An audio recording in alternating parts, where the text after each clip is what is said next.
In the previous video, we completely dismantled the engine, cut out the destroyed underbody, and dissected the badly corroded frame, leaving holes in the car's structure.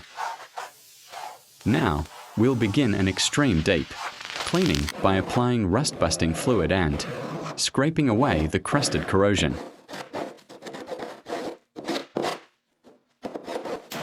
Watch the high-pressure spray revealing the bare metal.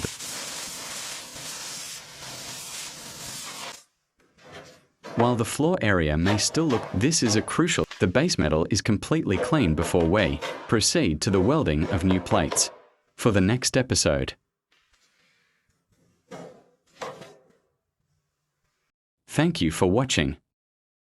Like, share, and follow. TOC the latest videos.